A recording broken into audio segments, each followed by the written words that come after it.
Nobody cares about Ukraine. It's a little flag waving meme, but we really don't care.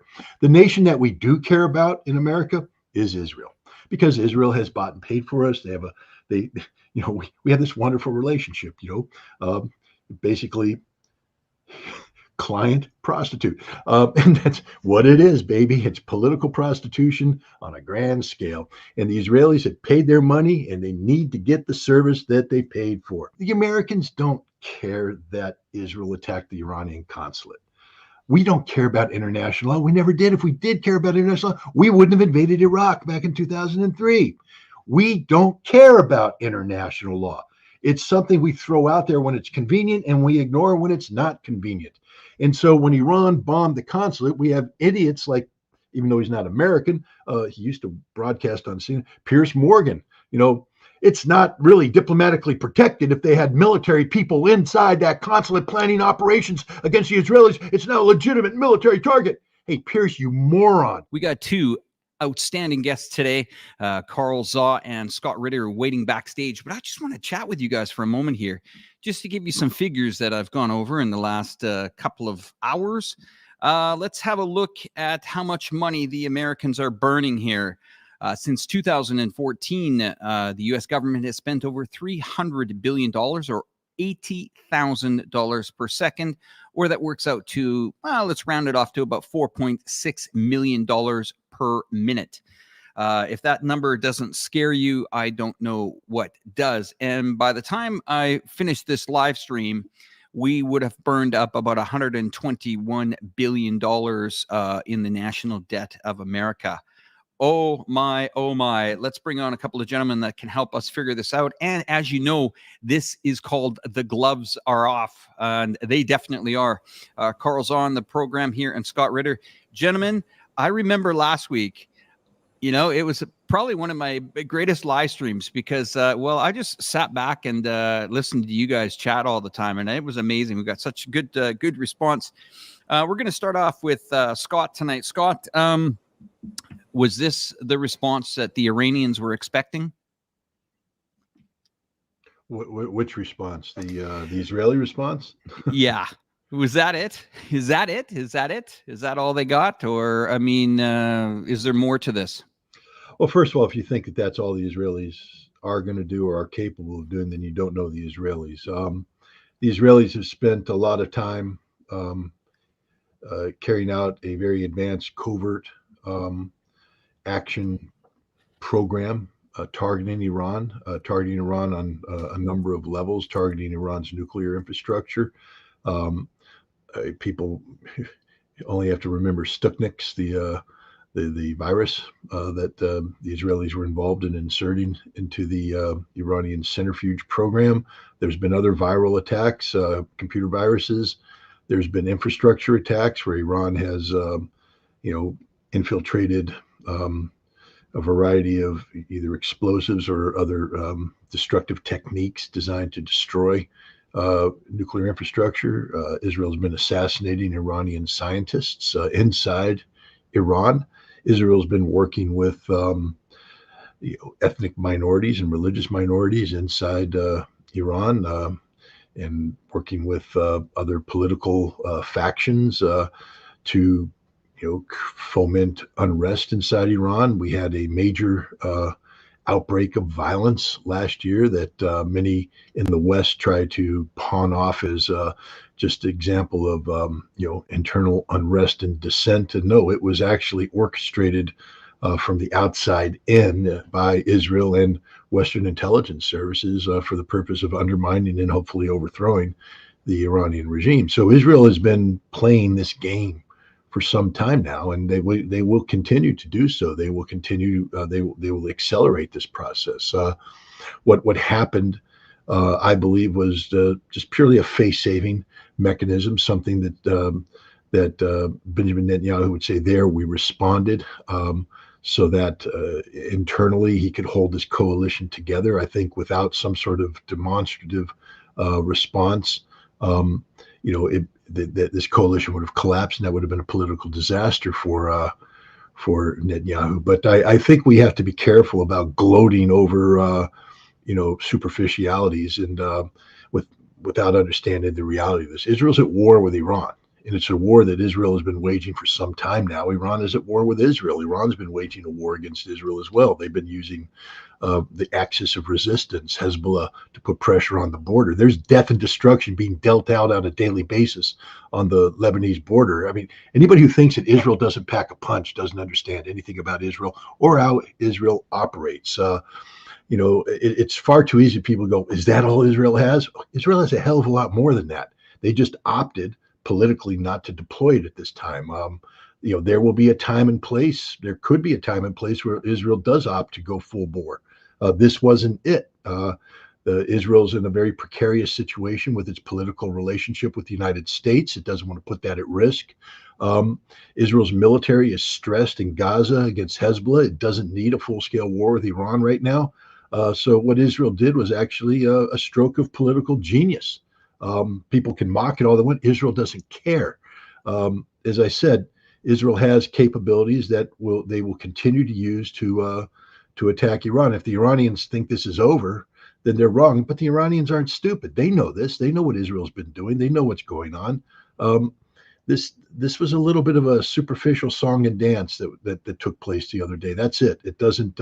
It's not indicative of either Iranian strength or Israeli weakness. It just means that they're trying to close this one chapter, but the book is still left to be read. Interesting analysis, and I appreciate that, Scott. And Carl, if you want to join in anytime, come on in, sir. Definitely great to have you on the program. I'm going to just touch about what happened here on the weekend in the House of Representatives. They passed this bill. We saw it, approximately $95 billion, over $60 billion for Ukraine.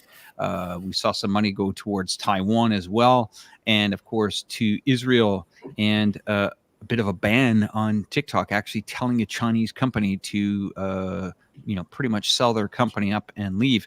Does any one of you gentlemen want to maybe give us your analysis of what all that means on the weekend, if this is actually going to pass, and where those funds are they going to make a difference? Any one of you guys want to take a shot at it? Well, I'm just here to learn from Scott, so I like to hear Scott's opinion first before I put in my 2 cents.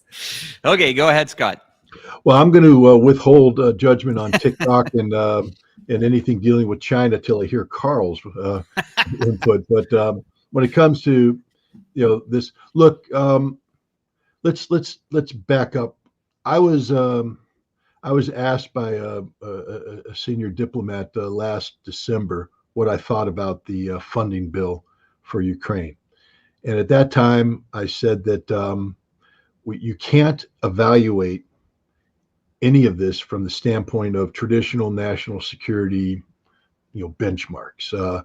This is not about foreign policy, national security policy. This is about domestic American politics. That this funding had got caught up in the silly season of American presidential politics. And at that time, border security was the hot button topic, and this money had been taken hostage by the border security issue, and it wasn't going anywhere anytime soon. At that time, I said I don't think that we could be talking about any realistic release of this money until April. Turns out I was right. But now what changed? Let's ask the following question: where's border security now in the national dialogue? Back in the late fall, early winter, in the January, February here, all we talked about is border security. Hell, there's an invasion coming across the border, thousands of military age, a lot of Chinese military age men coming across. The whole world's falling, chicken little, sky's falling, da-da-da. When was the last time you heard anything about border security? Real panic from the Republicans. You've got a couple people, Marjorie Taylor Greene and others are out there screaming, but it sort of disappeared. Donald Trump, is he talking about it? What happened is that the Republicans overplayed their hand. The Democrats responded by saying, we're ready to make meaningful compromises, but you're holding it up. And meanwhile, you're holding up Ukraine. The Mayorkas impeachment fizzled out.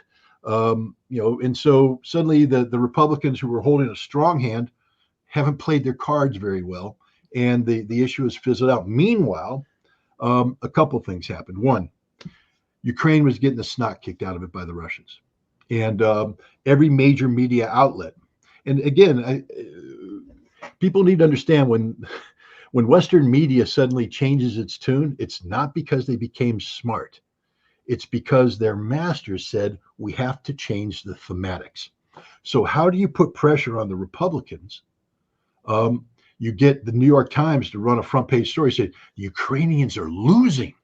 For the first time, Wall Street Journal, they're losing. Everybody, they're losing. They're losing. Why? There's no weapons. The Ukrainians have no weapons. They're losing the war.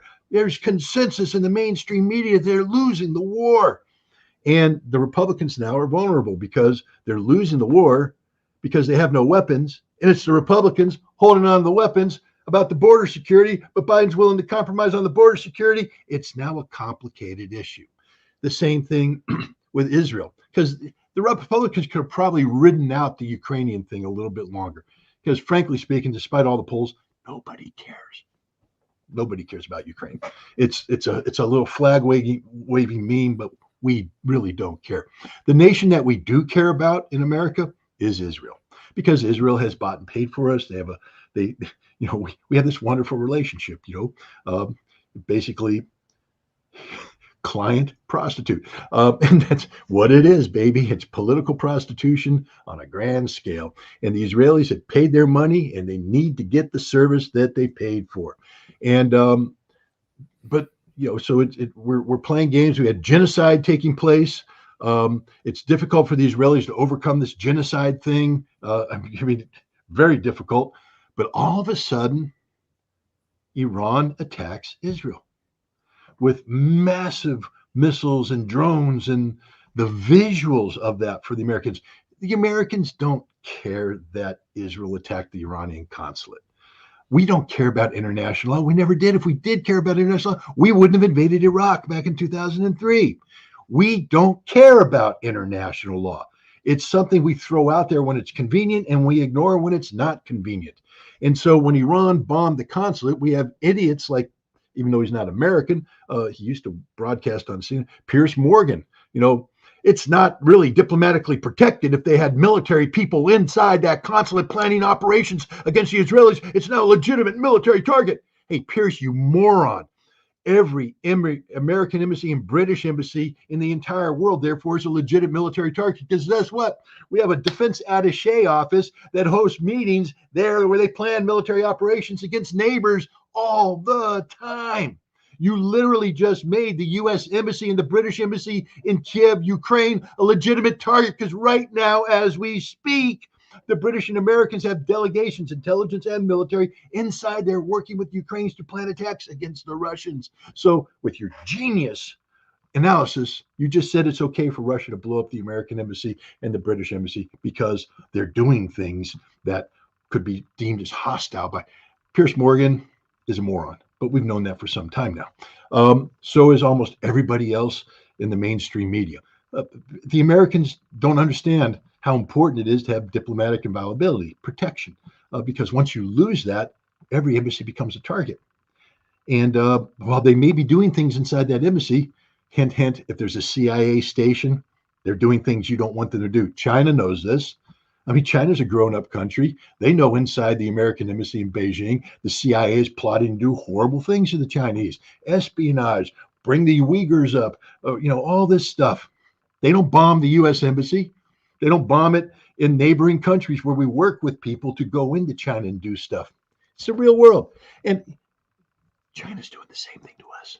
Okay, I'm not going to pretend that Chinese don't have an intelligence service. I'm not going to pretend that the intelligence service of China isn't actively conspiring against the United States. I don't think they do the military thing where they're trying to foment unrest and revolution, but they're spying. Of course they are. That's the second oldest profession. The first oldest is prostitution, the American-Israeli relationship. But the point is that America didn't pick up on the niceties. We don't understand the complexity. All we know is Iran attacked Israel, and it was very expensive, and it was overwhelming. and Israel's screaming bloody murder. And suddenly we're holding on to the aid that Israel says it needs. And it became politically impossible for the Republicans to continue to run this border security scam that they were working on the American. I'm not saying it's a scam, meaning it's a serious issue, but the Republicans don't care about border security, just like anything else. They were using it for political purposes. They were happy all these immigrants are coming over because it makes Biden look weak. Let it happen. Bring it on. Make Biden look even more weak. Bust these people off. Destroy the economies of New York City and Boston and all these other liberal bastions. This is a game, political game that's being played. There's no serious people on either party. They're just playing stupid games where human lives are at risk. And what happened here is that the Republicans, and look who called the shot. Mike Johnson went down to Mar-a-Lago and met with Donald Trump. And Donald Trump, the Godfather, Mike Johnson kissed the ring. And the Godfather said, you can release the funds. You can release the funds at a time and place of my choosing. I will tell you to call the funds up again, but now you can release them. So Mike Johnson came back, magically overnight, released the funds. He did a little game, broke it up into pockets, voted on. Now he's going to put it back together, send it to the Senate. There isn't a snowball's chance in hell that the Senate's going to mess this thing up. All right. They've been handed a gift, and they're gonna whatever stupid TikTok things and all that. We'll get to TikTok later. That's Carl's thing, not mine. Whatever games they're playing there, the Senate's going to just go right through that. I think they're going to wrap this thing up, put it on Biden's desk, and Biden's going to sign off on it because this is a Democrat victory. The Democrats outlasted, basically the Republicans have punted on border security, and it's not going to be the issue they were hoping for it to be going into the summer, because they blew it. They just lost all their leverage on border security. Now it's going to come down to a debate on the details, and the Republicans don't win on the details, and all that. So this is all about domestic American politics. Will the money going to Israel help Israel? Not at all. Israel has dug itself into a hole it can't get out. The genocide isn't going away. Excuse me. As we speak, the Biden administration is getting ready to do an unprecedented sanctioning of an Israeli Defense Force unit. I've spoken about these guys before. These ultra-Orthodox guys who go into the yeshivas, who study the Talmud for 5 years. They form reserve battalions, and they've been going into Gaza doing the, Amalek annihilation. The seed of Amalek must be eliminated. These guys are committing mass murder. They're doing horrible things. It's not just one battalion. There's many of them. It's the whole Israeli army going in there. They're finding mass graves right now where bodies, were executed, patients, doctors taken out shot. This is a nightmare for Israel, and genocide's not going away. So that problem's still there. The money isn't going to solve that. The money that we're giving Israel isn't going to solve the fact that they don't have a tactical solution to Hamas. It isn't going to solve the problem of Hezbollah, and it isn't going to make Iran go away. So the money doesn't solve anything about Israel's real national security problems. It solves a domestic political problem for the Republicans, because now they can say, we got the money to Israel. We're going to take credit for that in the short term. The same thing with Ukraine. I mean, it's 60 billion, but it's not 60 billion. A good portion of that just comes right back in the United States. Ukraine will never see it. The other stuff is broken up in different packages. Around 20 billion that's going to come into Ukraine in terms of real military aid, broken up over time, but it's not going to change anything. We gave them 22 billion to launch a counteroffensive, and they all died.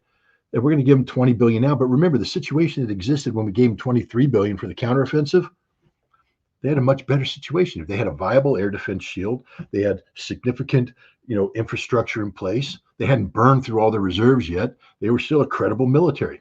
Now we're getting them 20 billion, but there's nothing left. They've got nothing. No air defense, no infrastructure, no manpower. I mean, what are you going to do? Throw money at the Russians? Hey, come here, Russians. Hit them with you hit them with that one of those thickly stacked $100 bill things. You could hurt somebody. Hurt me. Oh, damn, hit me again. Oh, damn, hit me again. But that's about it. You got to turn those into weapons, and those weapons have to make it to the battlefield, but it's a completely different situation. The most important thing for Ukraine is manpower right now. They don't have any.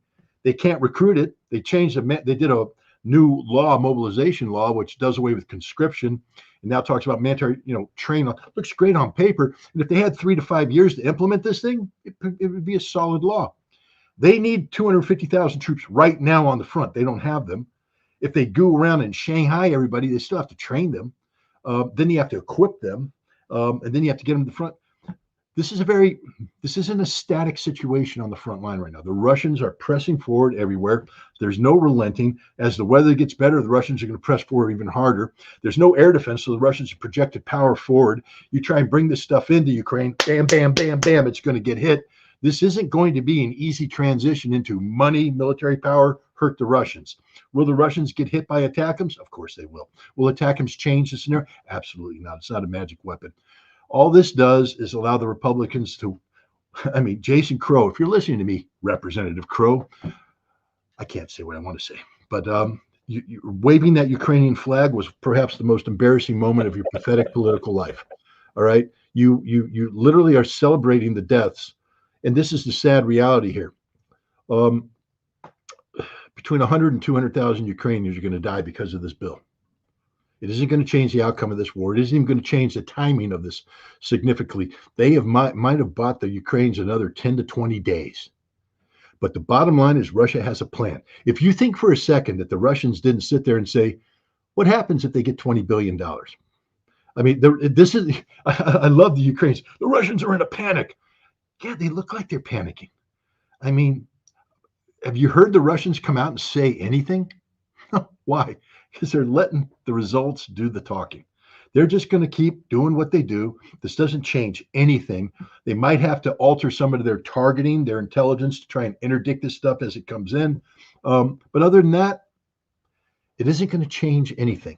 So this is about domestic American politics. This is about the Republicans having to yield to the insufficiency of their master plan about border security. They've lost the border security issue. They're trying to get temporary feel-good moments out of getting this money sent out. It'll have no impact on Israel, none. You can't reverse the genocide trend.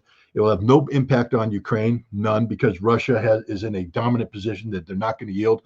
And I think I'll leave China as a separate, because I have some ideas on China, but I'd like to hear Carl's thoughts before I go in, because he's the expert. I'm not. But that's where we stand on this money. It's a huge issue here in America, but we've been scammed. We've been scammed by the media. We've been scammed by the Republicans. We've been scammed by the Democrats. We've been scammed by everybody. But it's about domestic American politics, positioning for the coming really silly seasons of the summer before November, where facts don't matter. It's just purely the fiction that these politicized news hounds put out there. And that's all this is. This will burn out. You just trust me. There's not going to be a Ukrainian victory. There's not going to be any. This money is going. It's going to be slow rolled into Ukraine. People are going to die. It's going to have zero impact on Israel. No one's going to be talking about this money. It's a drop in the bucket. We were sending them money anyways. Everybody's going to be talking about genocide. The big news right now is when Blinken announces sanctions against an Israeli Defense Force unit. In the controversy, you're going to hear scream about it. No one will ever talk about the Israeli money ever again. They'll be talking about genocide. On Ukraine, trust me, in a week, they'll be talking about why the city of Chasiv Yar fell, why other cities falling, why the Russians are still advancing. Is there any chance? Where are the Ukrainian troops? It's a meaningless action. It was all done for domestic political politics. Why did they bundle everything? Why did they bundle Israel, Ukraine, and Taiwan all together? Is that just like how they do budget, or is this actually like some kind of marketing thing that they try to push the bill together with?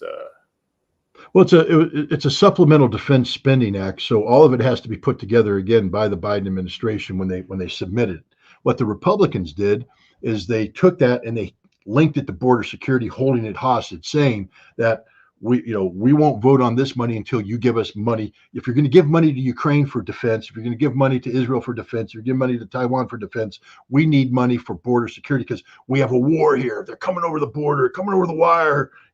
It's zombie day. We got to defend ourselves. We need money. So they held it hostage, thinking that if the Biden administration yielded and said, here's your money, That's the Biden administration admitting we got it wrong on the border. You guys are right. You're superior to us. Moving into a presidential election, that's not a good image. So what the Biden administration says, we're willing to work with you here, but we're not fundamentally wrong, and we're not going to yield to this pressure.